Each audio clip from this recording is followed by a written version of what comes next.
Hello guys, તો good morning, જય માતાજી, જય શ્રી કૃષ્ણ। તો આજની સવાર મારે પડી ગઈ છે 8 વાગે અને હવે જો આપણે ફાઇનલી નાસ્તો કરી લીધો છે ગાઈસ। તો જો આપણા ધર્મિષ્ઠા મામી દઈ ગયા છે મસ્ત પીઝો।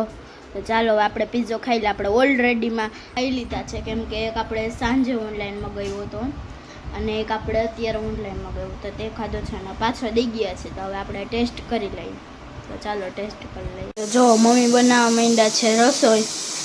તો આપણે બેસી ગયા છીએ જમવા। આજે જમવામાં છે વઘારેલી ખીચડી, ડુંગળી, છાશ ને મસાલો। તો ચાલો બધા જમવા। તો ગાઈસ, તો જો મેં પહેરી છે સાડી, કેવું લાગે છે જરા કોમેન્ટ કરી દેજો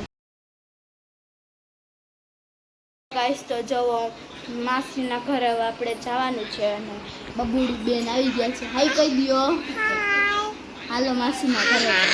તો જો અમે આવી ગયા છીએ માસીના ઘરે। તો જો અત્યારે સાંજે જમવામાં બનાવ્યા છે ઈડલી અને સંભાર। તો ચાલો બધા જમવા ગાઈસ। તો જો અમે આવી ગયા છે સોડા પીએ સોડા હાઉસમાં। તો ચાલો બધા પી લઈ સોડા। તો જો અમે સોડા પીને વોકિંગ કરવા માટે નીકળી ગયા છીએ।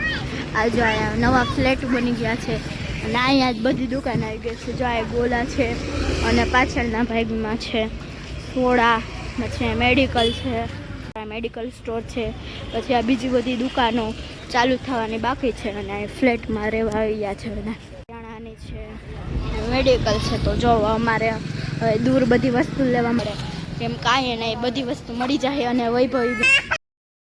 તો જો આપણે ઘરે આવી ગયા છીએ અને હવે આપણે સૂવાની તૈયારી કરી લઈએ। એટલે આપણે શીશો ખોલી લઈને શીશો ભરીને પછી હવે સૂઈ જાય। તો જો તમને આજનો બ્લોગ ગમ્યો હોય તો લાઈક કરજો, શેર કરજો અને સબસ્ક્રાઈબ કરજો અને એ તો કહેજો જ કે સાડી કેવી લાગતી હતી।